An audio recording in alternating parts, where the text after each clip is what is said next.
like those numbers are slowing down. So I think that's probably just about everyone. So welcome to those of you who have just joined us. My name is Lauren. My pronouns are she, her, and I'd like to start today with a land acknowledgement. While you may be joining us from all over the world, today we are here in London, Ontario. We acknowledge the Anishinaabe, Haudenosaunee, Lenape-Wuk, and the Chinookan nations whose traditional lands we are gathered upon today. So welcome. We're so excited to have you here today for our engineering night. Before I go through our itinerary for the evening, let's go through a few housekeeping items. First, we have enabled the live closed captioning for this webinar. If you'd like to turn it on, you'll find the live transcript button on the bottom bar, and then you can choose Show Subtitle. A box will appear and you can put it wherever you'd like on the screen. The other option is to choose View Full Transcript, and the transcript will pop up in a sidebar. Now, just remember, this is live closed captioning, so we can't guarantee the accuracy. Next, your video and audio will remain off. That doesn't mean, though, that we won't be interacting together. We will have polls throughout the event, and we also want to be able to answer all of your questions. You can submit a question using the Q&A box, and you'll find this at the bottom of your screen. You can enter questions now or whenever you think of them. I'm joined by lots of friends from Western tonight, faculty, staff, students, and we will do our best to answer your questions as they come up. We're also going to choose some of those common questions and answer them all together at the end. So, what's happening tonight? Here you go. We're going to start with a welcome and a Faculty of Engineering overview with Assistant Dean Dr. Craig Miller. Then, Professor John Dickinson will host a mini lecture on the foundations of engineering practice. We'll hear next from Stephanie Tigert, one of our academic counselors, who's going to talk all about the support services that engineering has for their students. After that, we're going to let our students take over for a panel to tell you what it's really like at Western. And finally, we'll all join together at the end to answer some of those questions live. I do want to remind you that we have lots of other presentations available for you to sign up for. We have our next steps presentation coming up on April 12th, and you can sign up for that, or you can choose to watch the recording after it's been posted to our website. This one is a really helpful presentation for everyone to understand what it is they need to do before coming to Western. We'll also have lots of other presentations about our other faculties, residents, and student experience that you can check out. Everything is done through the same webpage you used to sign up for this presentation, welcome.uwo.ca/presentations. Now, I'd like to start with a poll, and let's find out a little bit more about where are you from?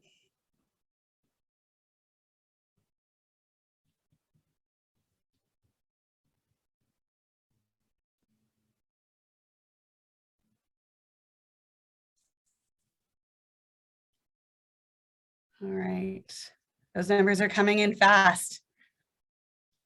All right, we're gonna close that off. It looks like most of those answers are in. I love it. So many of you are coming from somewhere else in Ontario, and it looks like a pretty equal split amongst all of our other options. So London, Canada, and internationally. That's fantastic. Thank you so much for joining us this evening. All right, I've got a couple other polls here for you. So let's find out who's joining with you today.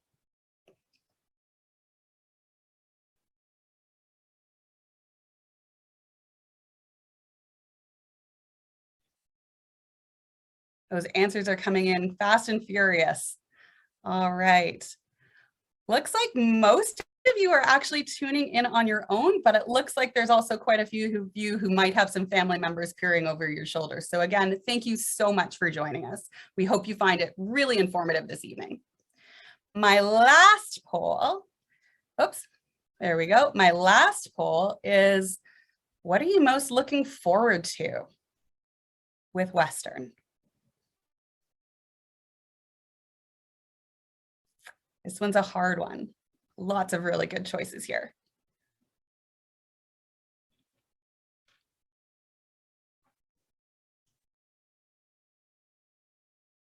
All right, looks like most of those answers might be in, so I'm going to close this off. my program and choosing courses. That is a really good thing to be excited about, but I love that it's almost an equal split with all of the above, because there's so many good things about choosing Western and coming to university and all of the experience with that. Fantastic. Thank you so much for sharing those and letting me get to know you just a little bit better. Now, to kick things off, I'd like to introduce Kelsey Levine, Recruitment Coordinator for Western Engineering. Thank you, Lauren. Good evening, everyone. Again, my name is Kelsey, and I'm the recruitment coordinator here at Western Engineering. My pronouns are she and her. I'm very excited to be joining all of you this evening as we learn a little bit more about what Western Engineering has to offer. So tonight we're going to kick it off with a presentation from Dr. Craig Miller, the Assistant Dean of First Year Studies and an Assistant Professor in the Department of Civil and Environmental Engineering. Craig will be giving us an overview of what engineering at Western looks like. So I will pass it off to Dr. Miller. Okay, thank you very much for that introduction, Kelsey. And as Kelsey said, I actually have two roles. So I'm a regular faculty member in the Department of Civil and Environmental Engineering with an interest in wind engineering, so wind effects on structures. And then I also fill an administrative role within the faculty as the Assistant Dean First Year Studies. So I'm basically your go-to point person for the administration of the first year program. And I work under Jeff Wood, who is the undergraduate dean who oversees all of the undergraduate programs through all the years in the Faculty of Engineering. So I'm going to try and share my screen and remember how to share my screen in Zoom. I should know how to do that after having been on Zoom fairly constantly for 2 years, and just want to bring that down and we will go into slideshow mode.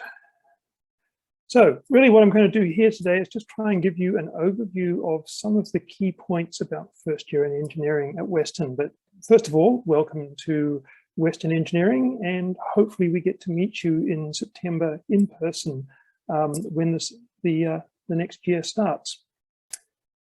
And so first question might be, what do engineers do versus, say, scientists? So science and engineering both have the same sort of underlying fundamentals. There are some basic physical laws that have to be obeyed. But what engineers do is they take those physical laws and they apply them to practical situations. So for example, when you woke up this morning and had your shower, you had hot water being delivered to your apartment or your house.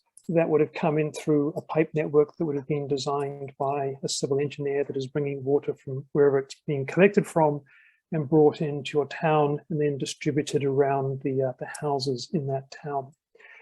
When you got up and flicked your switch to make your cup of coffee this morning, you would have used electricity, which once again would have involved electrical engineers building networks to bring the power into your house. You would have driven somewhere, possibly in a car or a bus. A mechanical engineer would have been involved in that. You're sitting watching this presentation on a computer, and once again, engineers would have been involved in designing that. So engineering is all about taking the science stuff and applying it to practical situations to achieve a functional purpose. So we basically apply science to solve problems, whatever those problems may be.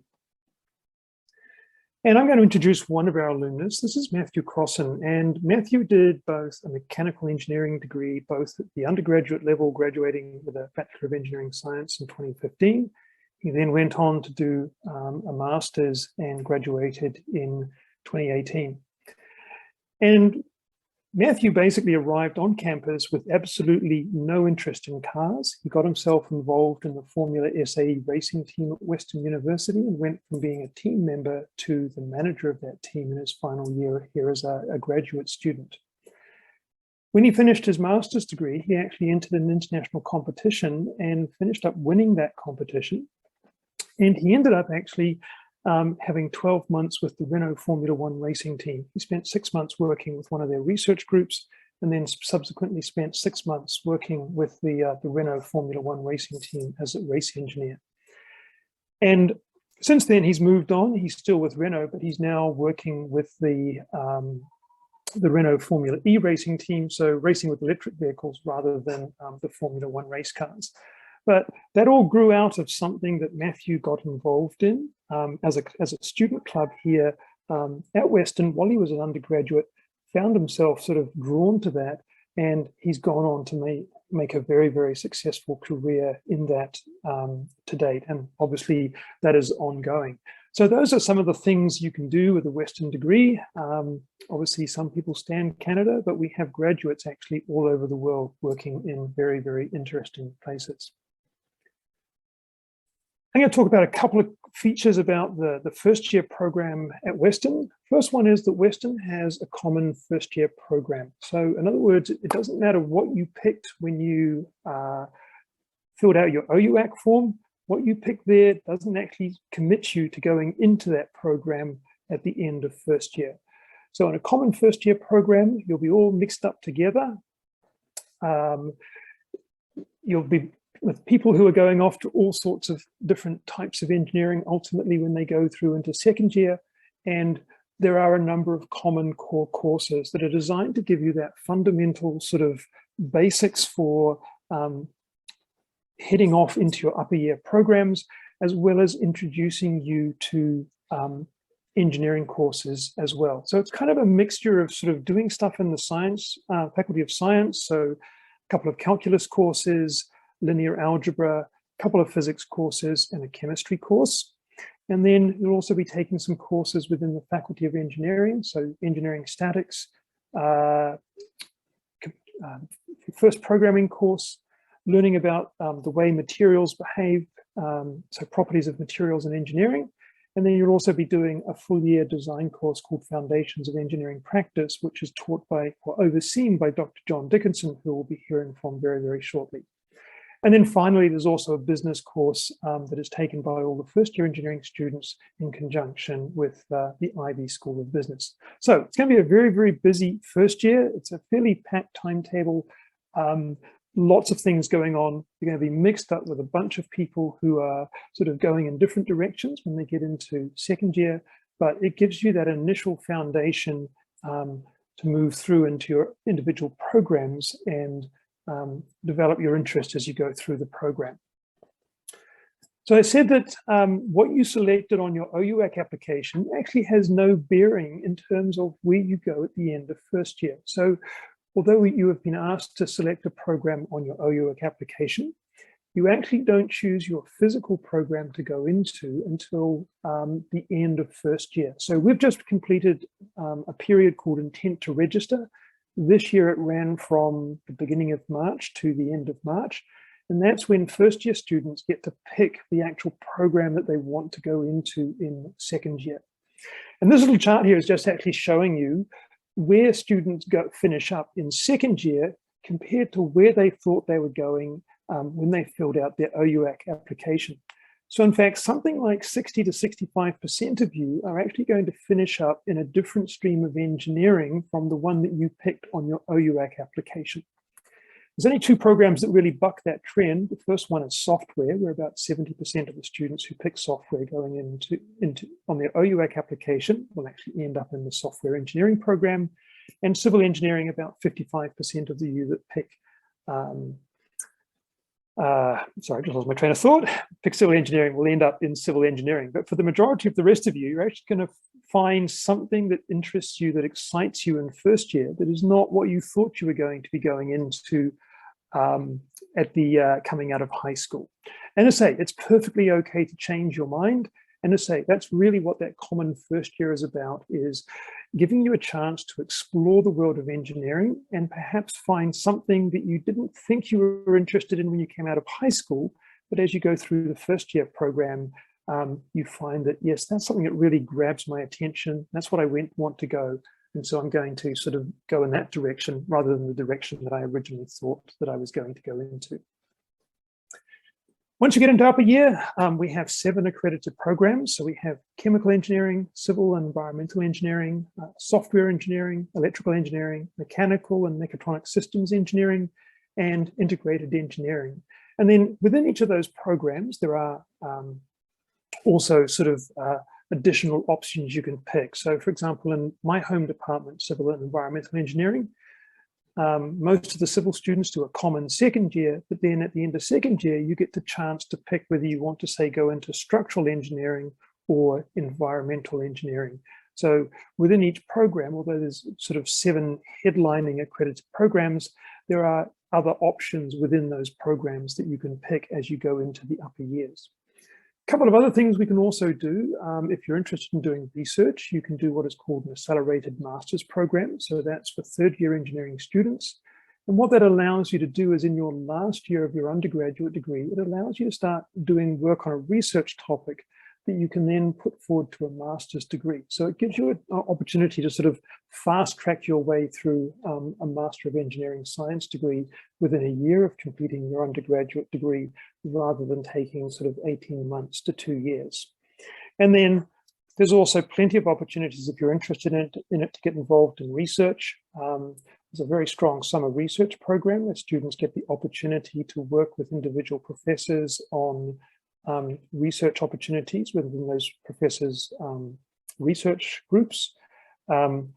Most programs have a course in the 4th year that allows you to do a research thesis and write up the work as a sort of a mini thesis, and that counts as one of your technical courses in 4th year. And then you can also volunteer to do research and things like that. And so this is one of our alumna. This is Maral Mahogany. And she was part of the first robotics team in high school. It was mentored by Western engineering students. That was her introduction to Western engineering.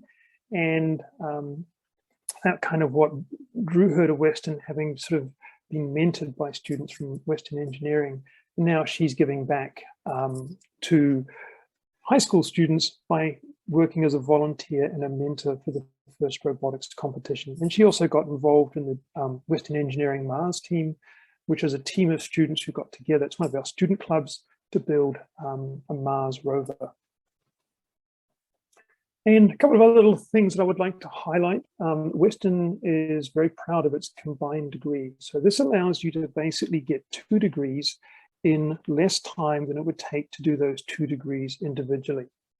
And we kind of have 2 options. There are a couple of options that exist within the engineering program, or the Faculty of Engineering, that allow you to do 2 engineering degrees side by side, within 5 years, but it actually gives you 2 engineering degrees. And so the School of Biomedical Engineering is one example. So you can do a degree in biomedical engineering at the undergraduate level, and you can also do alongside that a degree in, just remember the programs, chemical, mechatronics, mechanical, and I think electrical. So you kind of get 2 engineering undergraduate degrees. And we also have a new program starting in September of this year, and that's called Artificial Intelligence Systems Engineering. So this is kind of combining artificial intelligence systems with one of our core engineering programs. So it's just gone through the approval process. Formally, it comes into play this September, but we are actually taking students from first year this year into what will be the first cohort to go through that program. And once again, that's going to be a 5-year program, but it allows you to kind of get 2 engineering degrees, one in artificial intelligence, and then a second one that's kind of linked in with the second program that's tied with that. So those are kind of combined degrees within the Faculty of Engineering. And then the one that everybody always asks about is the combined HBA engineering degree with the Ivy Business School. Once again, this is a 5-year program. We also have a combined conjoint degree program with Western Law. Once again, 5-year program, and it allows you to do both an undergraduate engineering degree and a law degree at the same time. Typically what happens with the, and I think Anthony, who's one of the panelists, he can tell you all about it because he's, I think, in the business school this year. But typically you do your first 2 years in engineering. You've got to have a minimum mark, I think, of 78 in order to be admissible into that program. You apply at the end of second year to go into the business school, and then you spend your 3rd year over in the business school, and then 4th and 5th year, you're kind of doing a mixture of business school and engineering. But a lot of people find that a very valuable degree combination, to have an engineering degree along with an HBA degree. It just kind of gives you a heads up. And a lot of engineers, as they develop their careers, they'll finish up. Some will stay on the technical side, but others will move over into sort of the marketing project side of things. And an HBA is useful in that context. So that's where I'm going to leave things for the day. It's, as I say, realize it's a very quick highlight of some of the key points about the Faculty of Engineering here at Western. So I think probably, I don't think there's opportunities to ask questions now, but there will be an opportunity to ask questions on anything I've asked a little bit later on. And I say, certainly chat to the student panel. I know Anthony, who's on one of the panelists there, he's in civil engineering. I taught him last year online. I actually got to meet him in person for the first time at an open house a couple of weeks ago. But I think Anthony can talk a little bit more about that degree from a student perspective. So I will stop there, Kelsey, and I will hand the reins back to you. Great. Thank you very much, Craig. I think that gave us all a nice overview as to everything that Western Engineering has to offer. Up next, we will be jumping right into a live mini lecture with Assistant Professor John Dickinson. John is also the course coordinator for ES 1050, so Foundations of Engineering Practice. So I will hand it off to John. I want to double check that I'm visible and can be heard. You're all set. Okay, perfect.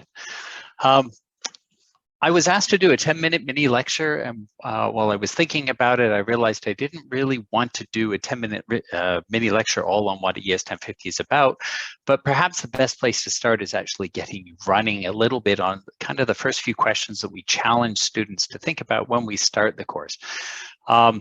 As it was said, my name is John Dickinson. I'm the course coordinator, one of the instructors for ES 1050, and I've been doing it for over 5 years now.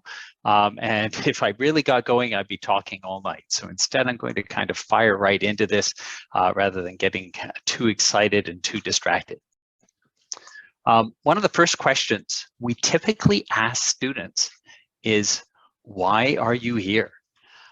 And it's amazing how people actually kind of have to stop and really think about this. And I want to take this not at the surface level, but dive a little deeper into it. So tonight, I'm going to guess that mostly you are here because you're interested in Western, you're interested in engineering, and you want to decide how good a match it is for you, or get a little sort of personal reassurance that it's a good match. And many of you, or some of you, are now supporting somebody else in pursuit of that same goal. And more specifically, right now, you were expecting to get a little idea, a bit of what like teaching might look like in Western engineering. So I'm going to show you how I kind of teach. And I hope that gives you something useful for both of those wants. If I think about this, or if I challenge the students in the first year when they first come into my classroom, chances are you are very good at the typical STEM subjects you encountered in high school: science, technology, math. Note that I didn't actually say engineering in there. In fact, most engineering courses, as alluded to by Craig, are kind of based on the principles of an application of science and math and the supporting technologies. But in your high school, you really probably haven't done any engineering yet. And I want to ask you, like, what is the E in engineering really for? Normally I would stop at this point and I would get the students to share some of these ideas and we discuss it. But I recognize that in 10 minutes, I just don't have time to quite have that same sort of usual interaction. Craig already threw up a definition, and I will admit there are many definitions for this. The one that I typically find myself looking at is the creative application of science, math, and mathematics and empirical evidence to design or develop, to create or operate or maintain, or to forecast the behavior under specific systems of specific conditions of structures, machines, apparatuses, or processes. Keep in mind that engineering isn't just about building something physical. Sometimes it's very much building something that operates, that is a process. Our electrical grid may be physical, but the really magical part of it, of course, is the process that keeps it running, not actually the physical instantiation so much. But note, I still haven't answered that question. Why? Why do engineers do this? Why is engineering this? So what do engineers actually do with their technical knowledge and skills? Or perhaps alternately, What do you hope to do with your engineering knowledge and skills? This is more kind of probably pertinent. And in many cases, this is where, people kind of stop and look at me blankly and I go, no, this is not a rhetorical question. Why are you going to take engineering? What is engineering meaning to you? What has attracted you to where you are right now? It's something that's very hard to answer. And we usually have we usually spend about 10 minutes in classroom just letting people think about that question as to what brought you to this space at this time to study this topic. And there are so many specific answers that come back. You saw that example of the biomedical stuff. You saw the example of the automotive, the SAE formula racing, and now the electrical racing and working for a no. There are lots of wonderful answers. But if I go back to that original definition, it was about solving problems. All of us as engineers are going to be spending our careers pursuing and solving problems, generally technical problems, but problems. But I don't want to stop there. Again, why? Why are we solving problems? If I go to Engineers Canada and have a look at why people become engineers, typically there are this is the list that they provide to you. And the top 3 are the ones I'm going to highlight right here. It's about opportunity improving lives. It's opportunity to innovate. And the third one is to protect the public. I highlighted these 3 because they say to me, and they hope they say to you, that you want to make an impact. You want to create or improve. You want to make a difference. The other ones are definitely important. But the first 3 ones I find are often really kind of driving motivations. And remember when Craig was showing you that whole list of those courses, you are going to have a very heavy load. Engineering doesn't come easily. Engineering is something you're going to have to work at to get there. And you need a motivation. You need an endpoint. You need a direction you're going in order to pull your way through it. So the first point I want to make right here, right now, is that engineering, I want you to look at it as a calling, as a service profession, and as a means to an end. And that expression is kind of, I mean it in the way of what do you want to accomplish? I regularly want to challenge students in ES 1050, and we regularly do challenge students in ES 1050 to reflect on where they are, what they have learned most recently, and where does that mean they can go, or where do they want to be based on what they've got from it. And when I'm talking about having a vision, when I was your age, I didn't know what I wanted to do. I was taking engineering because I found I was good in the maths and sciences. I was interested in computers, and I figured it would be easier to, if I didn't like engineering, drop out of engineering and switch over to computers. So I took engineering. This is where I will give a little backstory. In the end, what happened is I finished my engineering degree, but by the end of it, I was committed to go off and study computer science. So I went off and did that. By the time I finished my master's in computer science, I thought, these people are crazy. I want to do something with this computer science, not just make software. So I went back into engineering. The path is not going to be linear, especially today. And so you're going to be building and revising your own vision or your questions that are going to compel you to actually complete your studies, to pursue your studies, to do all the hard work that's in there. That vision or question is going to guide your studies and guide your career. It'll help you pull you through. Having a purpose or a goal, however even transient it might be, because it will change from, could be weeks to weeks, months to months, and years to years, is going to be the important part of getting you there. And I find that in many respects, we want to be cheerleaders for you as you're taking these courses. So back to solving problems, now that I've mentioned that first point. There are 2 things worthwhile about solving problems, or 2 things about solving worthwhile problems. Sorry, I should rephrase that. The first is, if the solutions were obvious or easy, the problems would already have been solved.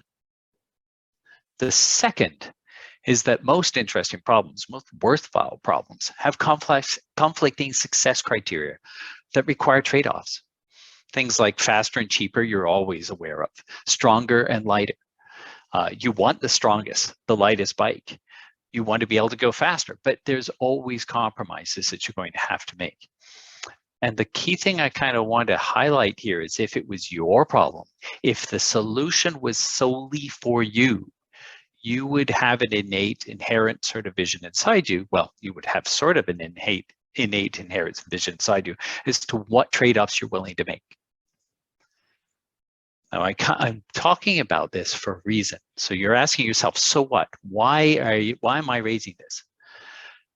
Typically, you can't solve the interesting problems on your own. You need an effective team for breadth of skills and knowledge, and you're going to be learning a lot of them, but never assume you're going to have them all. There will always be somebody else with something complementary, something valuable, something important to what you're trying to do. But that other part is perspectives. You're solving problems for people. You're doing something so that because somebody cares somewhere about it needs to be done. And it's rarely for you. And you need to bring as many perspectives to the problem that you're looking at. And that's coming out from the second point here. The second point is you need to be sure you're solving the right problem. Remember that part I said about trade-offs? Most people, if I present a problem to, and I bet many of you, and even myself, if I present a problem to you, you're going to pursue the first idea that comes to mind for the first symptom of the problem that they see. We haven't invested in actually understanding the problem up front. And if we don't understand the problem up front, we end up solving the wrong problem. And all too often, what happens is we only realize when we're at the end and the solution failed, or it doesn't meet the person's expectations, or doesn't satisfy the people we were working for, that we realize that we were solving the wrong problem in the first place. So what's this got to do with engineering or foundations of engineering practice?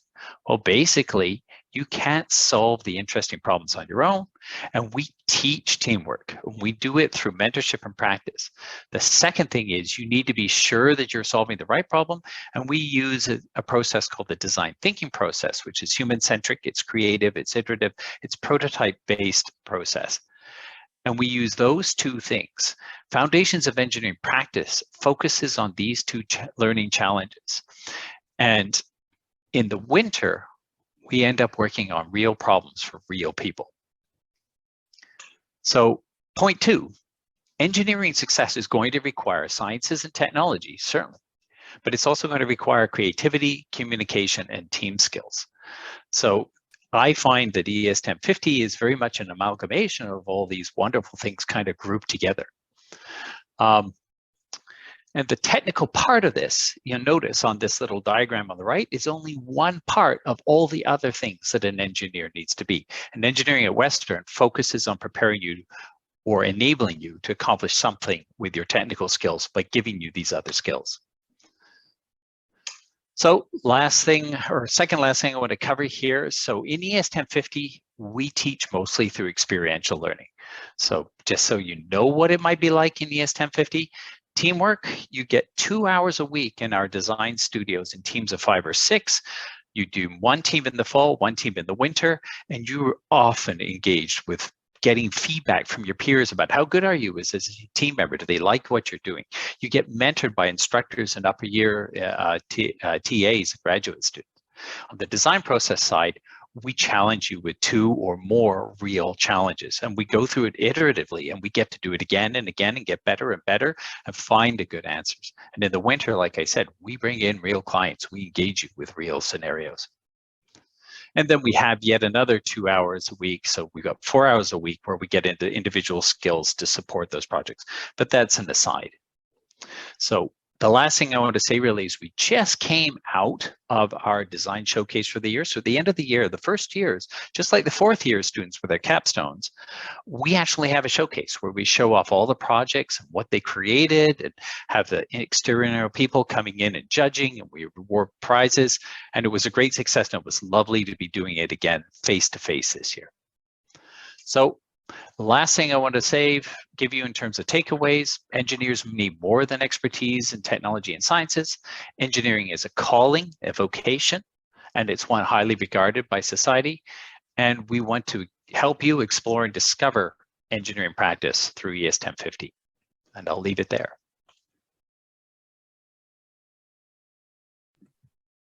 Thank you so much, John. I really enjoy listening to these mini lectures because I always learn something new and I never really thought about the creativity aspect to engineering. So thank you for that. Now for a quick tease, I'm going to ask our students to join and turn their videos on. So Dhruv, Abby, Belinda, Anthony, these are our student panelists. And after our next presentation on academic counseling, and all about the supports in engineering, they're going to tell us a little bit more about their experiences at Western. But for now, we're going to play a quick round of a game called 3, 2, 1, go. So we can get to know you all a little bit better right now. How this is going to go is I'm going to read out a question, then I'm going to count down from 3. If you have done this particular thing, you're going to throw up the Western W. Just like that. So, are you ready? Yes, I see some smiles, some nods, fantastic. So, first question, have you ever run into a professor somewhere on campus that was not your class? So for example, the gym, in line for coffee at Tim Hortons or Starbucks, or at an event on campus. So y'all are jumping the gun a little bit. 3, 2, 1, go. Awesome. Looks like almost all of you. Fantastic. I figured as much. I know our campus can feel really big, but it still has that really nice community feel, and you do get to know all of your professors. All right, second question. Who finds spoke bagels completely irresistible? 3, 2, 1, go. I figured as much. Okay, awesome. I know I have my perfect bagel combination. It's that jalapeno cheddar with the cream cheese, cucumber dill. So it's a rite of passage here. All right, question 3. Who has taken the bus before to get from one spot on campus to another? You know, just maybe from residence to, say, natural science. 3, 2, 1, go. Okay, most of you, not all of you. Okay. I know sometimes in the winter, it's kind of hard to resist. I know it's not necessary, but you have the bus pass. Sometimes you just got to go for it, right? All right, question 4. Who thinks that they have the perfect secret study spot on campus? 3, 2, 1, go. Okay, only one of you. All right. Might need to chat, and you might need to let us in on some of those secret study spots. Then it wouldn't be a secret. Fair enough. Fair enough. Okay. Last question for now. Who has used the tunnels on campus to get around? And not because of bad weather, just because they're there. 3, 2, 1, go. Excellent. Okay. I still get lost in the tunnels. I don't trust myself to do them, but I'm glad that they are getting some use. All right, so thank you so much, students. You can turn off your videos now. We'll bring you back in just a few more minutes. For now, I would like to introduce Stephanie Tigert, academic counselor for first year and mechanical engineering students. Thank you, Lauren. Let me just get my screen share up and running.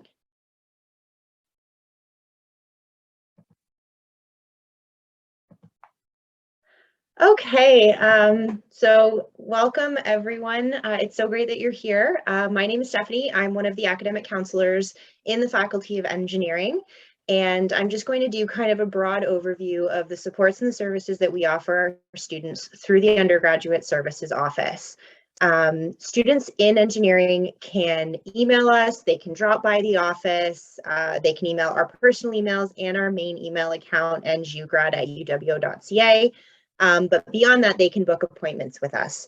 Students can book an appointment for 30 minutes with their academic counselor. And for first year students, we have 2 dedicated first year counselors, myself and Karen Murray.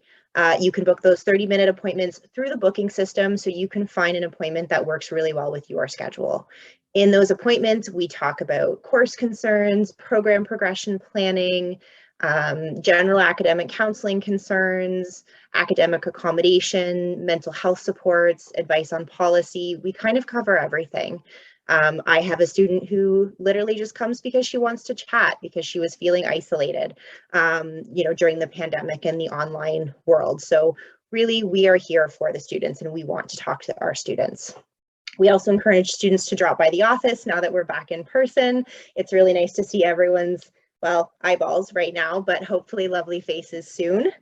And our office maintains a no wrong door policy. So if you are not sure where to find the answer for your question, come see us.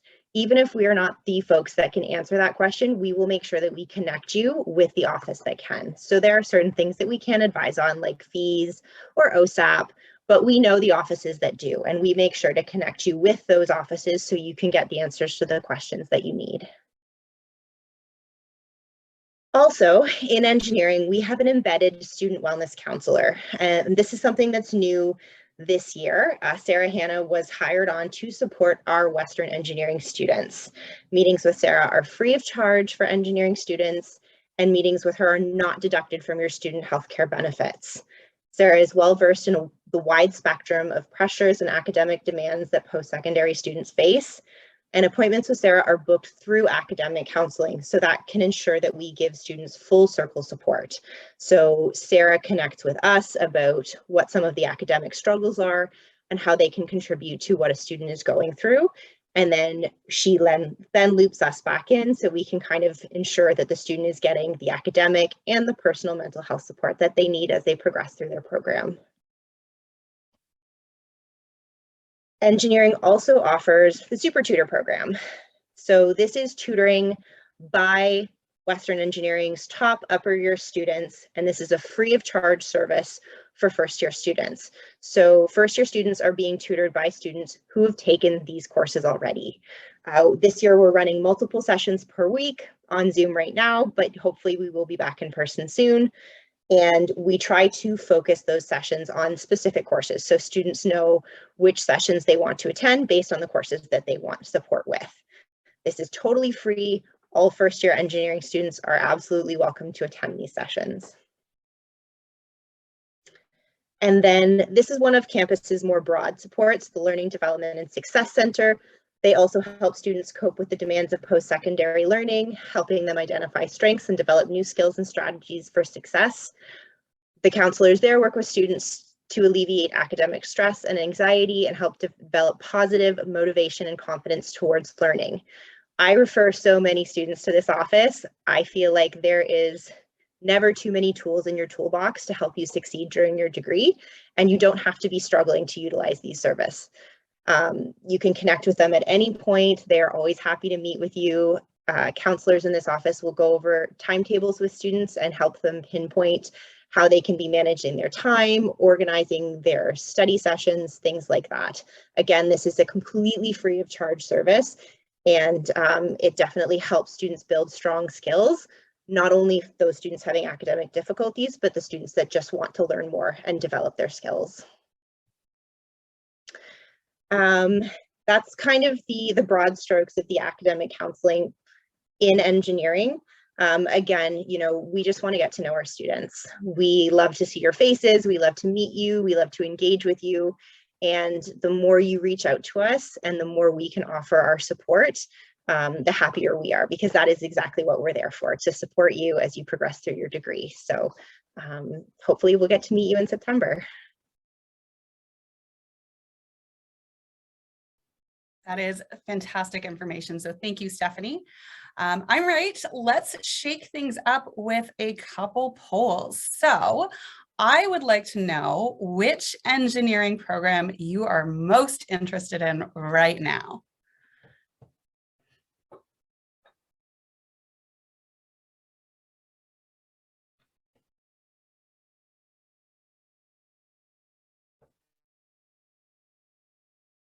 Give it another minute or so. Looks like they're slowing down. All right. It's a pretty close split. It looks like biomedical and maybe mechanical are edging out in the lead, but not too big of a difference there. Okay, last question for the poll.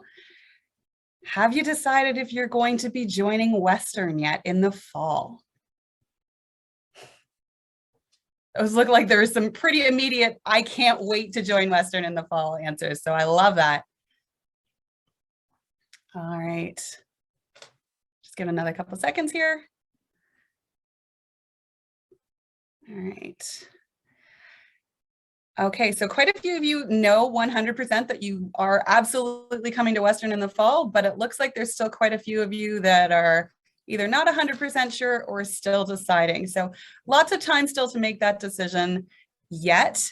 We've still got a number of weeks before those deadlines are coming up. So hopefully you'll find this session has been informative and helps you in making those decisions.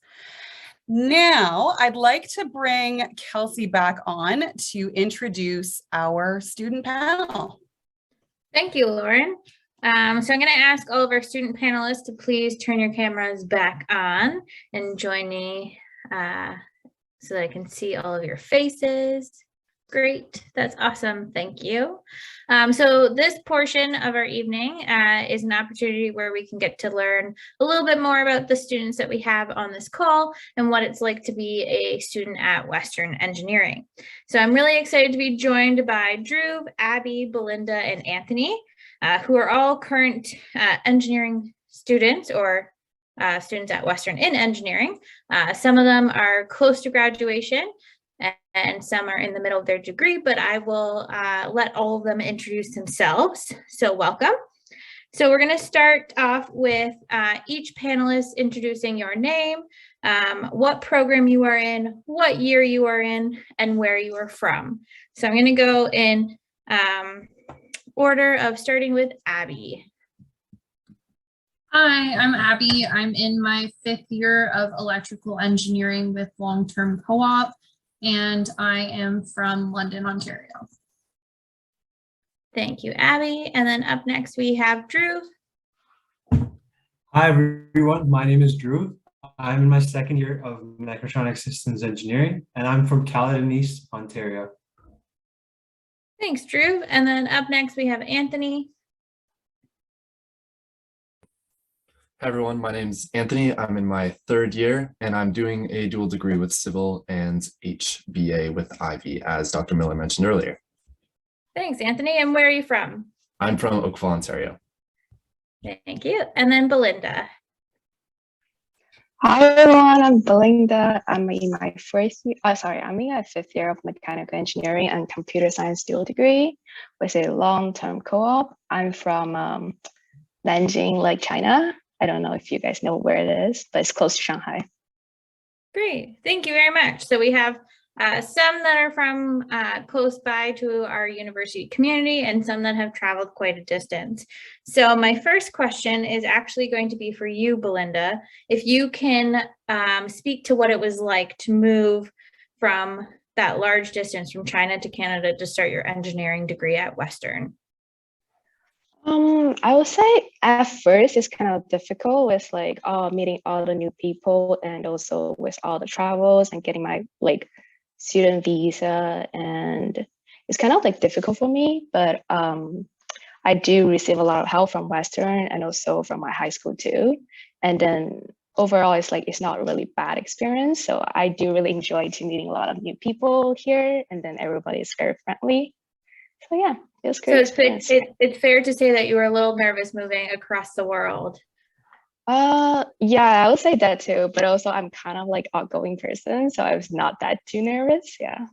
Great. And was anyone else on the panel nervous to move or even start university at Western? Anthony raises his hand. I just realized we don't have the reactions here, but I was pretty nervous going into university. I mean, I remember driving up to London for my first time moving into residence, and it is kind of crazy because you're moving in from your hometown, the high school you've known for the past 4 years, and you're moving into a residence full of, I was in Ontario Hall, which is one of the bigger residences, 1,000 people. That's 999 faces you don't know.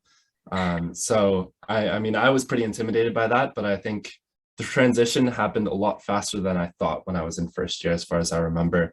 I think I met a lot of new people right off the bat on my floor, and we kind of connected. It was really cool, to be honest. That's great. Thanks for sharing, Anthony. And then Drew, you kind of raised your hand a little bit in terms of being nervous. Yeah, so I don't live too far away from London, so it wasn't like a big move for me. I was nervous in the sense that I was transitioning from like learning in a high school environment to having to learn in a like university environment. And that kind of made me nervous, but also excited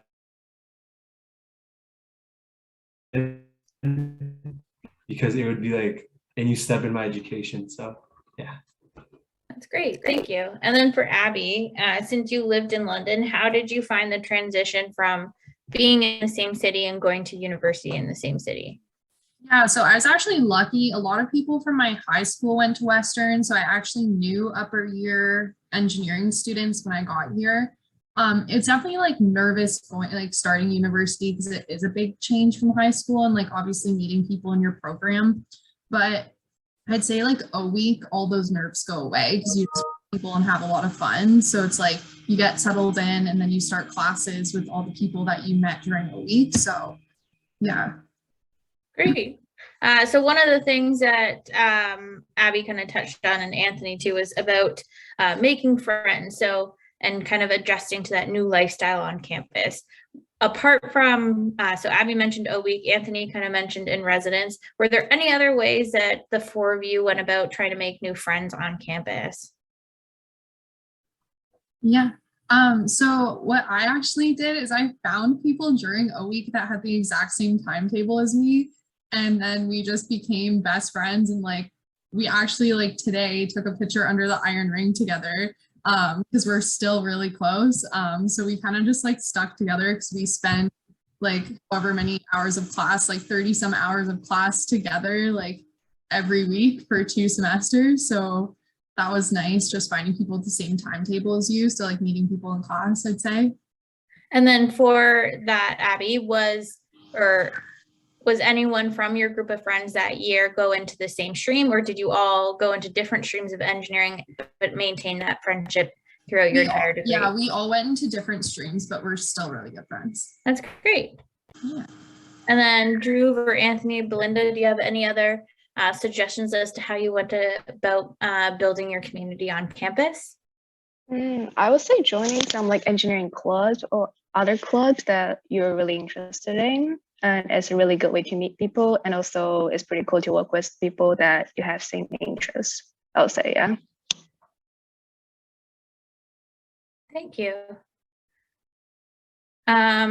Speaking of clubs then, does anyone want to talk about the different clubs and teams that they might have joined on campus and what each of that means? So one reason I bring this up is in recruitment anyways, in engineering, we like to say engineering is a team sport. And I feel like that Anthony did a big head nod. And that really comes through in our clubs and teams that we offer specifically with our faculty. So over 400 students participate in these clubs and teams every year. And we have really interesting ones from things that you might not think about, like concrete canoe, all the way to we have women in eng, and we have that formula SAE that Dr. Miller mentioned earlier. So maybe the four of you can kind of speak to ones that you might have joined while you were at your time at Western. Yeah, so I can go first for that question. Yeah, so in my first year, I was part of the undergraduate engineering society, which can be thought of as like the student government for the engineering faculty. And I took the position of first year representative. And in my first year and a little bit in my second year, I was also an active member of Western Engineering's satellite team. And so both those participating in those clubs helped me like apply a lot of what I learned in class to like the design side of engineering. And my time in the UES, it helped me develop like skills such as leadership, time management, and other organizational skills that just helped me become a better student overall. Great, thank you, Drew.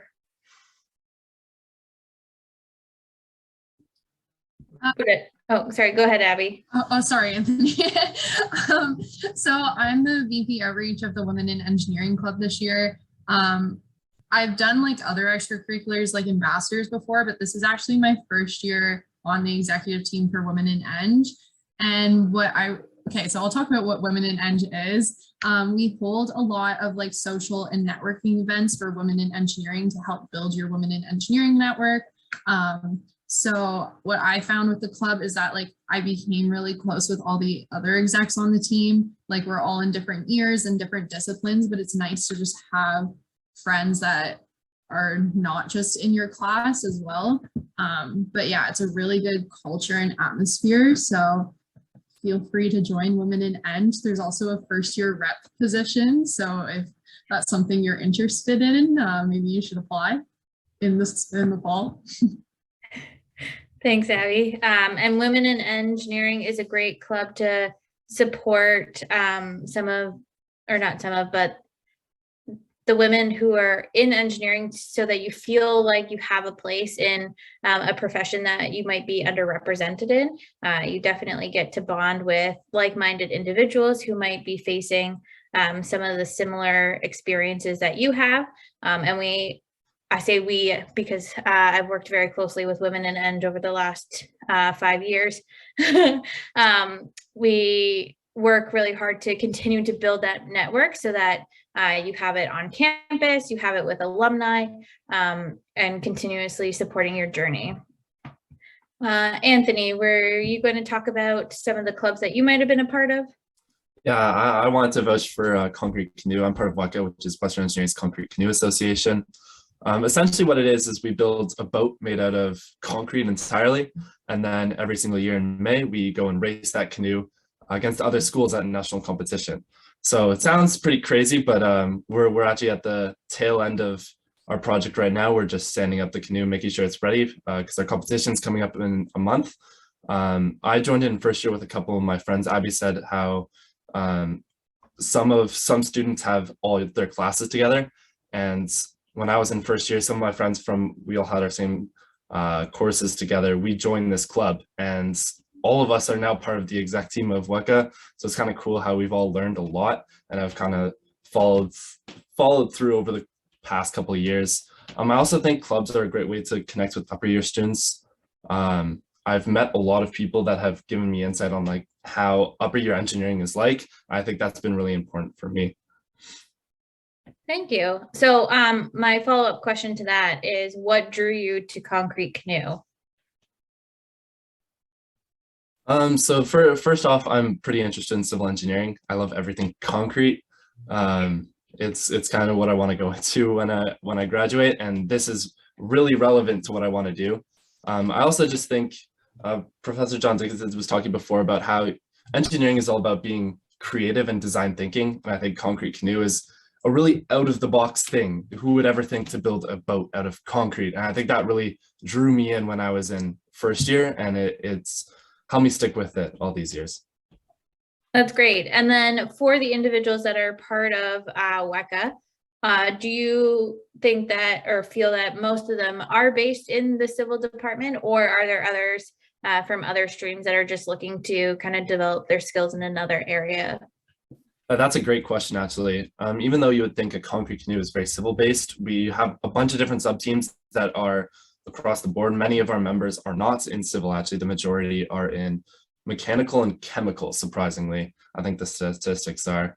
But we have a team that's focused solely on developing our website. So that would be aimed more towards people interested in the software discipline. We have people that have to design the mold for our canoe.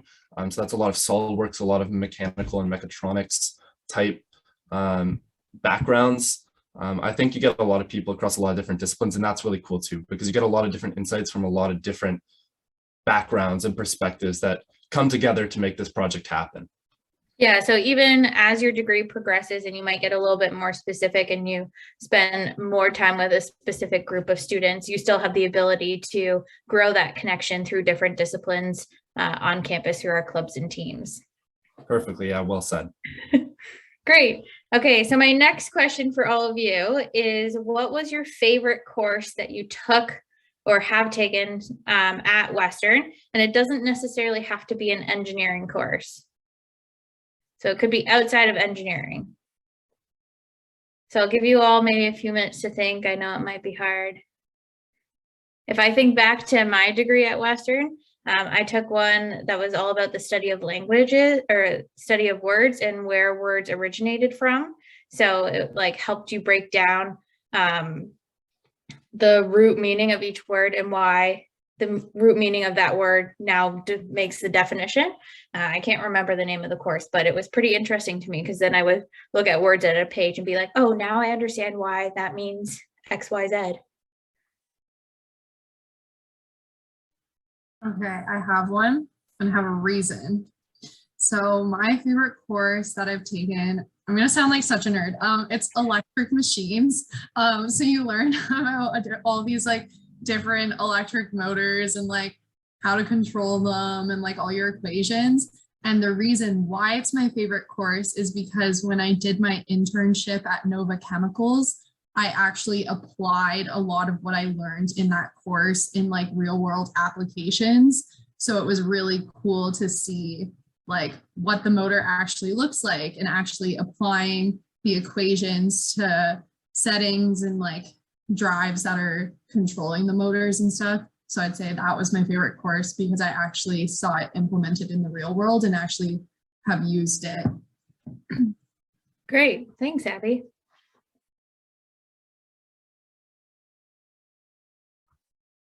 Does anyone else have another favorite course? I'll go off the engineering path for this one. Actually, one of my favorite courses is one I'm taking right now, actually, in Ivy. It's called Strategic Analysis and Action. And what I find really cool about it, it's basically corporate strategy, how a company can change like their actions to be able to successfully take advantage of a market. And what I find really cool about it is kind of interesting, actually. I think business and engineering are both all about solving problems, just in different ways. And I think the creativity that I've brought over from engineering has really helped me in this course, because sometimes you have to come up with out of the box solutions that perhaps maybe a business student wouldn't necessarily think of that would work for a certain company. So I think being an engineering student and a business student it's kind of a synergy in a way. Great, thanks, Anthony. Belinda or Drew, do you have a favorite course that you've taken so far? For me personally, I would say it's the electronic system design courses I took when I was 4th year. So for that course, I actually get a chance to design a real robot. And then that's really cool. And then we actually get a chance to do a lot of like presentation, which I don't really like, but it really helped me to practice. I would say it's really beneficial. And yeah, just like seeing lots of, also we have the showcase too, sort of. And then we also have the inner competitions. And then I get a chance to see all the people that they design their own robots and how like using a different ways how they designed it. I think it's really cool too. And yeah, we won 1st place. So yeah, I really That's like the it. icing on the cake, right? That number one. Yeah, exactly. It's like number one. I was like, yes. Great, thank you. And then what about you, Drew? So I haven't taken any electives yet. So all the courses I have taken are fully engineering based. And so my favorite course is one I'm actually taking this semester. It's known as Circuits and Systems. And basically it's like the continuation to this circuits course I took last semester. And it's a course in which I apply like a lot of math principles that I learned in 1st year and 2nd year. And I'm seeing a whole new side to circuits in which I didn't even think that we could study this in more detail or look at this problem in a different way. So it's been like a really nice and refreshing course, and one that is like teaching me more about the electrical side, mechatronic systems engineering. That's awesome. Okay, so now that we've kind of talked a little bit about courses, the question I want to ask all of you relates back to one of the slides from Dr. Miller's presentation about what you thought you were going to go into stream-wise when you came into engineering, and then what you actually decided on. So could each one of you kind of comment on that? Was it similar to what you thought you would like, or did our common 1st year help you change your mind and switch gears a little bit? So I can take that one first. So I was fully set on doing just biomedical, but the thing with Western is that you have to do biomedical with another engineering degree. So I kind of just whimsically chose mechatronic systems because I thought it sounded cool, and who doesn't like robots, right? But through my participation in clubs and taking courses in the common first year, it helped me realize that I actually do like mechatronic systems and biomedical engineering equivalently. And so it made me realize that the choice I like started off with was good. And so a common first year helped me convince me that I actually fully wanted to do mechatronic systems and not just push through it just for the biomedical engineering degree. That's great. And with biomedical engineering too, you get a choice. You don't necessarily have to just choose mechatronics for all of you who might be thinking about biomedical. So you do choose one of our core streams and then biomedical, and you get that 2 degrees in 5 years that Dr. Miller was talking about. And then Belinda, did you end up in the same stream that you thought you would? First I would say I kind of want to do software engineering because I really enjoy coding. Then I realized I don't want to code for like the rest of my life because I really love like hands-on jobs and stuff. So I kind of just decided, hey, mechanical and computer science would be a good combination, and that's what I'm doing right now. That's great. So you get the best of both worlds. Yeah, exactly. And then Anthony, what about you? Yeah, so in grade 12, I was kind of already thinking civil. I think I would have picked civil if I had gone into a straight 4-year program. But I actually only applied to schools that had a common first year. I wanted to make sure before I committed myself to a program that would be very indicative of the rest of my life, I wanted to make sure that I was on the right path. So I ended up going into Western, doing the common first year, and that really solidified that I wanted to do civil. I think the courses and talking to upper year students really helped me make sure that that's what I wanted to do. Awesome. And then what about you, Abby? Yeah, so like when I came out of high school, I was like, I want to be a mechanical engineer and work at Honda and design cars.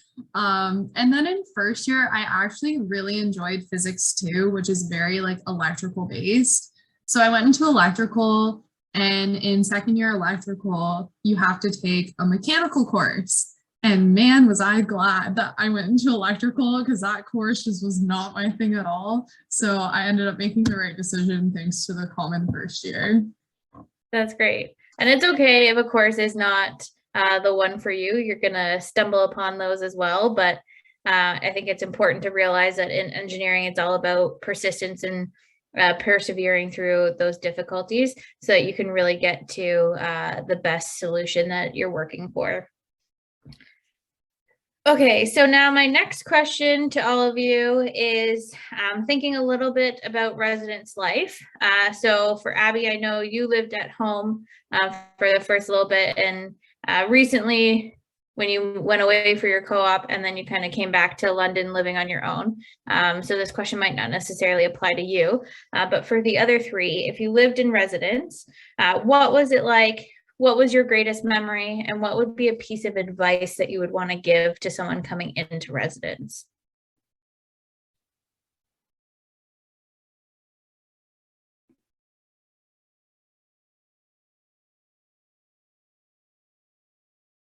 I see Belinda's wheels turning.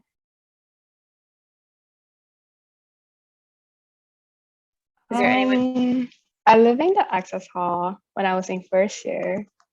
And I would say living the residence definitely help you to like meet a lot of friends. And then I live in the engineering floor. So actually like I would say it's definitely very beneficial to like study together because we're in the same like courses, we're doing the same courses and stuff. And then yeah, I would say that's one of the benefits.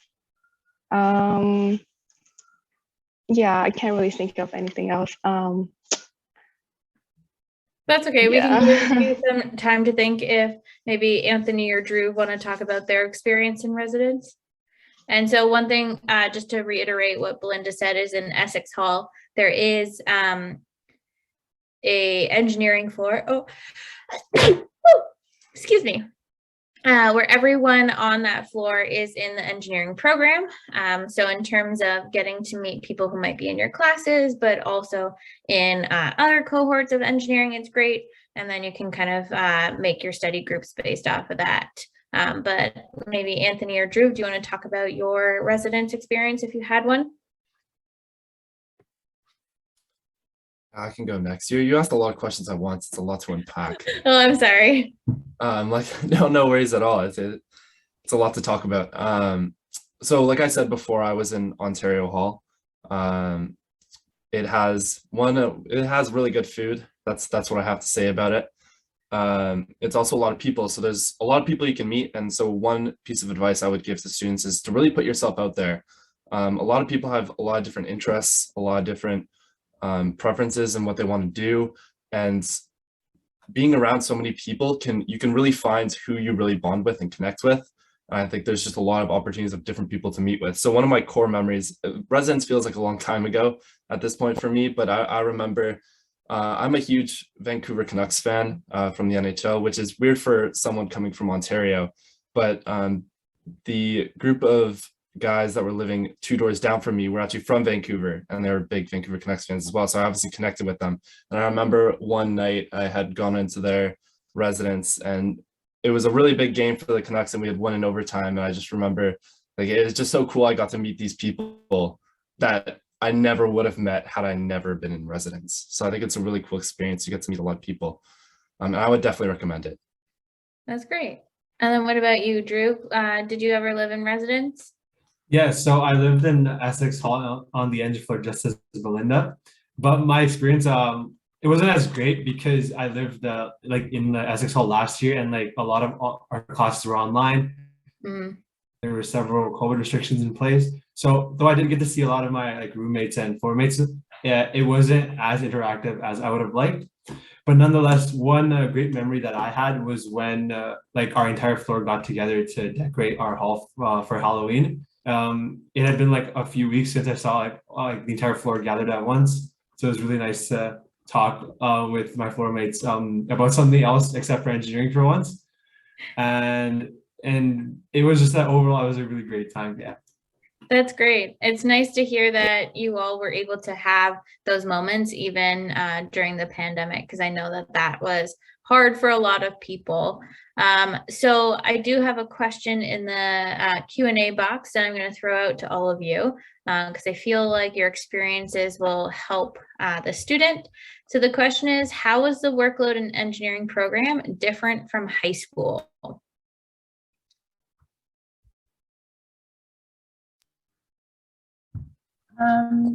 So I went to a high school that was day 1, day 2. So luckily I had experience juggling 8 courses at once.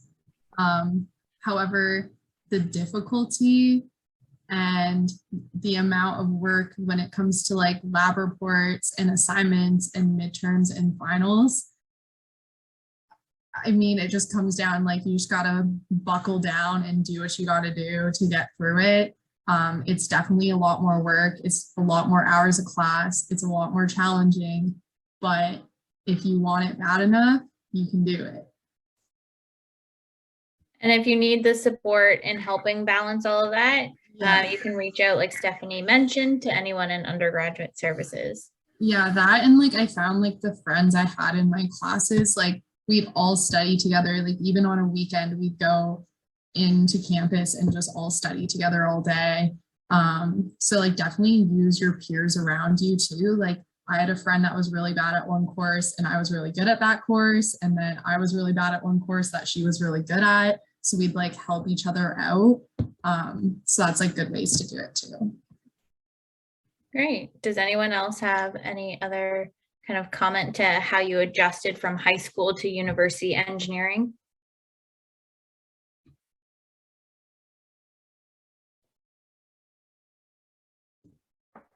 I can speak on this, I guess. I think there's a huge step up, like Abby said, from high school to university.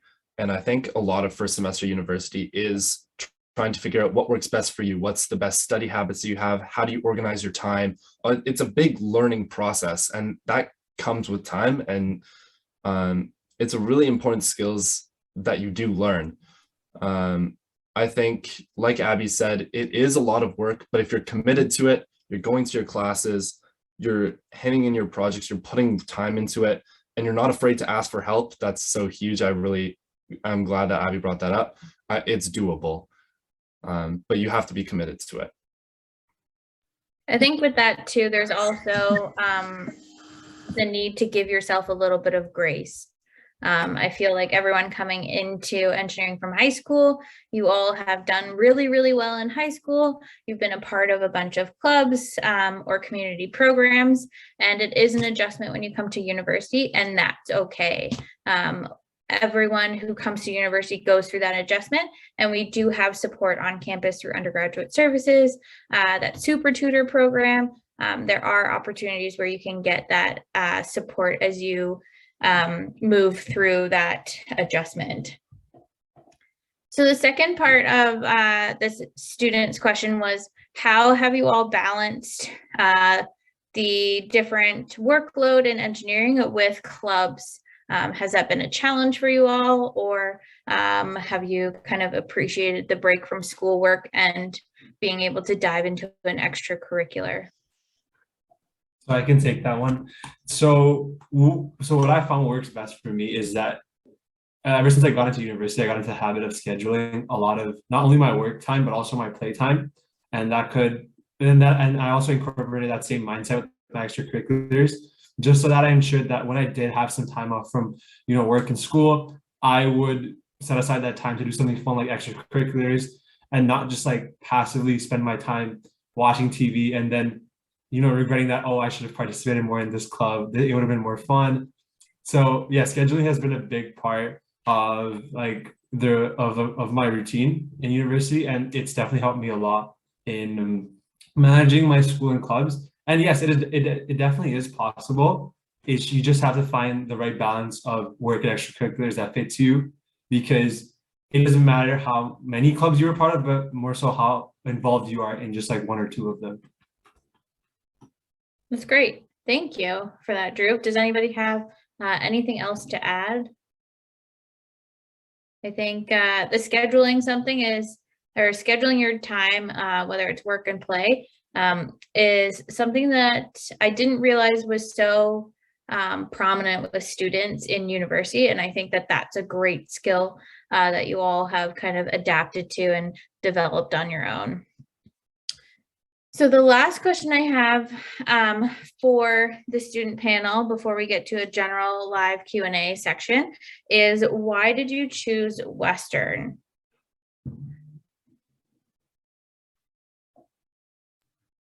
I can go first. So I actually initially did not want to go to Western because I was from London and I kind of wanted to go see what else was out there. But then I came to like the open house, and just like the atmosphere at Western was like exactly what I was looking for, like very team oriented. Everyone's really like friendly. Everyone's always willing to help. Like you can be studying in like the engineering lounge and like go up to an upper year and ask them like with help on your first year courses, and they'll bring you to the whiteboard and explain something. Like the culture at Western is very unique. So I think that's what got me to choose Western. Even though I didn't want to stay in London, I kind of fell in love with the school during the open house. That's great. So it was less about Western itself and more about the fact that the university was in your hometown. And then our open house switched you to that idea of staying where you are. Yes. Great. And then what about you, Anthony? Like I said before, one of the big reasons I only applied to schools with a common first year. So Western was on that list. One big thing though for me obviously was the dual degree program. In high school, I thought that I had to choose between my two interests. I had to choose engineering or I had to choose business. I was pretty set on, okay, I'm going to choose engineering. But when I went to the university fair in Toronto when I was in grade 12, I found out about this dual degree program, and it's incredibly unique. You can't get it anywhere else. And to graduate with both a business degree and an engineering degree in 5 years, it seemed too perfect for me. So it was an obvious choice for me. Great, thank you. And then what about you, Belinda? Seeing as you had to make the big move. For me, I would say because Western is actually the first university which came to my high school to give us a presentation, and then yeah, after that was like, yo, that's like pretty neat. I kind of want to go. And then the other school is, I think it's the University of Alberta. However, just had the stereotype. It's like it's really cold, so I don't really want to go there. Yeah, and then I'm like, yeah, you know what? I'm just gonna go to Western. Great. That's a Yeah. funny story to hear for sure. And then what about you, Drew? What made you decide on Western? So my reasons are pretty similar to a little bit of everyone else's. I really like the fact that Western had the dual degree with biomedical engineering, as that was an engineering that I wanted to start off with initially. And like Western, like the atmosphere of Western was also really great from like the moment I stepped in. The motto, engineering as a team sport, was embedded in every single one of my peers, and everyone was always so helpful when it came to projects, homework, or literally anything else. Like my peers were a great support network that I had from day one. And that's what kind of attracted me to Western engineering, because I heard a lot of good things about the social environment and everything. Great. Thank you, Drew. So with our few remaining minutes, I'm going to open the floor to any questions that we might have about engineering, not just to our students. So if Lauren, Craig, John, and Stephanie, if you could turn your videos on and join us as well, that would be much appreciated. So I know some of the students that are here with us tonight have been asking questions through the Q&A box, and we have been trying our best to stay on top of those and answer those questions. But now we do have a little bit of time left where we can answer some live questions if you still have them. So again, please submit them through the Q&A box, and we would be happy to answer those. So it can be related to a specific stream. It could be about first year. It could be about our academic counseling services. Or even about ES 1050, or what another course at Western might look like. I have pulled a few questions that did come out throughout the conversation over the last hour or so. So let's just start with getting the ball rolling with those. So I'm not going to direct this to anyone in particular. I'll just let you answer as you will. What differentiates a Western graduate in the job market?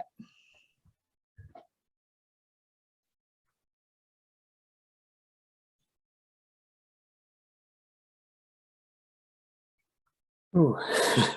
Yeah, Craig, I'm looking at you.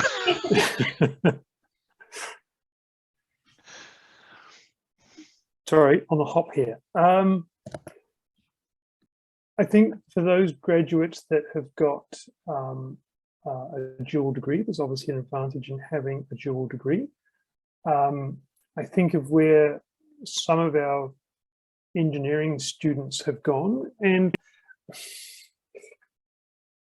yeah, I mean, it's a tricky question, because I mean, we have people that stay locally within Ontario, but we also have other people who do very, very well outside. So we've got a civil engineering graduate called Alex Hocken, who went through the undergraduate program here.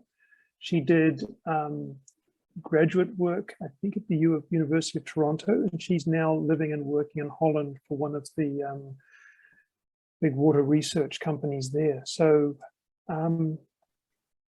yeah, I'm just struggling, John. I would say that Western is recognized. It has a strong network, and it is well recognized around the world. It's maybe not as well known as, let's say, Stanford or MIT that rolls off everybody's tongues, but it is known and respected. And yeah, I mean, I can jump to that, John, because I mean, now that we've got me started, I mean, I'm from New Zealand originally. My undergraduate degree was done at the University of Auckland, and I finished up at Western because of the wind engineering research group here, which was a very, very well-known group. It's unfortunately the way things have gone, it's not quite so integrated into engineering now as it used to be, but that was a group that basically were a world-renowned group of experts in the field of wind engineering, and they basically wrote the book on wind engineering. And that reputation is still there. So we still have an awful lot of people coming to Western for graduate work because of that facility. So although it's not a big name like a lot of the other places, it does have specializations that are known around the world. That is an excellent answer for putting you on the spot with a very tough question. I'll hopefully try and make it a little bit easier this time. I'm wondering if we could speak a little bit about the co-op and internship program. I know we've got a couple of students that are doing the long-term co-ops, and maybe if we could highlight some of the placements that some of our students have had previously for their co-ops and internships. Yeah, I can start it off. So our co-op program, so essentially there's two options. You can do a short-term co-op starting after your first year, that's 4 months long. And then you can also do a long-term co-op between your third and fourth year of studies, which is what I did. So I actually worked with Western Engineering Outreach for after my first year and after second year as a short-term co-op. And then that experience, that professional experience that I gained with them helped me land a co-op at Nova Chemicals, working with the instrumentation and electrical engineering group. So when I was there, I did a lot of reliability. So like I said before, applying my electric machines courses, and I also got to do some design work. So, you know, bringing out a little bit of the ES 1050 like design principles that we learned, and applying them in real world applications to design. I designed so many totally different things, but to help with essentially electrical stuff within a chemical plant. So I highly, highly, highly recommend doing a long-term co-op, even if you're doing a 5-year degree with like a dual, add a co-op anyways. It is so worth it. And to kind of touch on the previous question as well, is since our co-op program is so strong, a lot of companies think very highly of Western engineering students, and they come back and they continue to hire Western engineering students. Like Nova Chemicals is one of those companies. They hire Western engineering students to do their co-ops exclusively because we have a good reputation. And for example, I'm going back there full time after I graduate too. So Western has a very good reputation when it comes to the co-op program, and that'll help you get a job long term. Yeah, I can add that as well. I think a lot of our co-op students actually finish up working at the companies that they went on co-op with when they graduate. And I know that in civil engineering, about 30% of our third year class goes out on co-op every year at the moment. It's a number that's really climbed in the last, I would have said 3 or 4 years, but we regularly have about a third of our third year class out on co-op every year now. And then something that's new this year is that students can graduate with a co-op designation on their degree. So it would be electrical engineering with co-op. So when you are making your resumes and handing those out to prospective employers, it's right there highlighting some of the great experience that you've done during your undergrad. All right, excellent answers, thank you. Do you have any advice for success in the program? And I think that can be from either academic counseling or from a student perspective.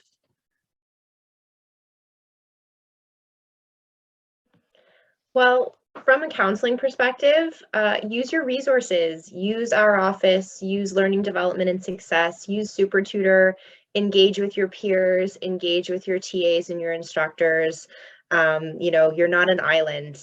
And making those connections and building those networks of support is just so instrumental in your success in the program. So from an academic counseling perspective, make connections, make friends, get to know your instructors, get to know your TAs, get to know your academic counselor, and just keep building those connections and using those resources. I'll add a couple of comments as a dean. Everything that Stephanie said. There is a very strong support network, and it is far easier to address a problem if you seek help. And I think the key thing I would emphasize is you are not a failure if you go to ask for help. We would much rather you came and asked for help at the outset, because it's far easier to get you back on track and to see you through the program. And I think the other thing I would also comment is an engineering degree is basically a 4-year exercise in time management skills. So you need to have good time management skills. But the other thing is don't put your nose to the grindstone and keep it on the academics. Take time out to do something, anything in a club, whether it be in engineering or outside of engineering. University is there to give you an educational opportunity, but it's also there to expand your horizons and learn about the world. So and if anybody else has got anything else to add, feel free to jump in. I'd say the number one piece of advice I have is go to class. Go to class, do not skip class, go to class. And that will make it a lot easier for you, because even if you're studying, you're hearing it for the second time, not the first. So go to all your classes. Just to add one piece of advice I have to ensure that success in your first year and your subsequent years in engineering is to realize that engineering is more so a marathon rather than a sprint. There will be days where there's not a lot of work and you can, take out some time to focus on extracurriculars, your hobbies, or just to relax. And there will be days where you have to put in the extra hours. And so it's recognizing those like on days versus off days and distributing your energy throughout the whole year accordingly, so that you don't burn out and you are always reminded of why and like why you're interested in engineering and why you are here to begin with. All right, excellent. So just a couple more questions here. Is there a way to guarantee your specific discipline in engineering coming from high school? Simple answer would be no, because it's not based on high school marks. Your high school marks get you into university, but when we are going through what is called adjudication at the end of the intent to register, so that's basically you indicate where you'd like to go during the intent to register process, which this year has just closed off on the 31st of March. After we finish exams in April, there's a process called adjudication where we sit down and look at all your marks. And then it's purely based on how you did in first year. I think the only exception to that would be the biomedical program, which is offering pre-admission this year, but you still have to maintain a certain average to carry that pre-admission step over into the actual admission process at the end of first year. Some programs require you just to have a clean slate. So in other words, all your courses are passed with an average of over 60. The more popular programs will be more competitive to get into, and they will have higher averages to get into, to have an offer, and they will also be looking for specific courses and what you got in those specific courses. So for example, software, I think, look very closely at your programming mark as well as your overall average for the year. And I think electronics and software, you have to be hitting, I think, over about 75 to be guaranteed. Is that right, Stephanie, at the moment? Just because of the sheer number of people that are trying to get into those courses. I think mechatronics is opening up. They've got more spaces coming available. I'm not sure what software is doing. Okay, thank you. Appreciate that. I'm going to end the last question with one students. What would be advice for your first year self?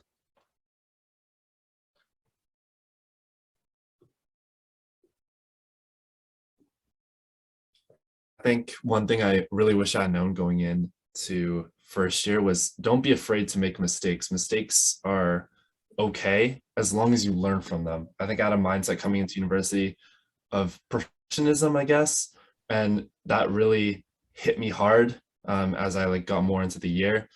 And I wish I had told myself it's okay to make mistakes as long as you go back and learn from them and improve on next time, because like Drew said, it's a marathon, not a sprint. So university is a lot more than just learning about your direct content, your direct course content.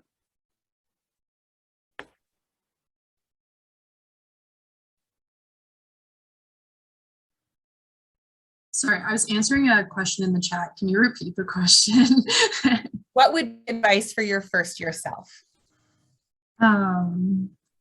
Advice for my first year self. I'll get back to you on that. One sec. So I can take that one. So one advice I would give myself, and this is like a big piece of advice, would to not spend my entire time, just studying, reading textbooks, doing homework problems. It would definitely be to explore the other sides of engineering, like the non-theoretical sides, by joining clubs, perhaps like learning more about the profession overall, like on my own, like during my own time, like reading articles on the internet or watching videos, and just really expanding my view on engineering rather than it just being about the courses and the fully technical side. I have thought of an answer. It would be, don't be intimidated to join a club or team because you don't know anyone on it. I definitely did not join a club or a team in first year because I didn't know anyone on it. And also everyone at the booth was males, and I just felt really uncomfortable. Probably should have just walked over to the women in Eng booth, but don't let that like stop you. Definitely just join it anyways and see if it's for you, because like knowing what I know now is like everyone at Western's so friendly. It wouldn't have mattered that I didn't know anyone and that I was the only girl. So definitely just like go for it. All right. Well, that is all the time we have for today. Huge thank you to all of our students and faculty and staff presenters. I know if we were in person, we would definitely make sure to give you all a huge round of applause.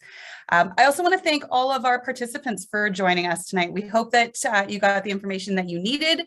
And if you do think of something else that you forgot to ask us live today, you can always find ways to connect with us at welcome.uwo.ca. I want to wish you all the best of luck on your journey to university, and I hope you have a lovely rest of your night. Thank you.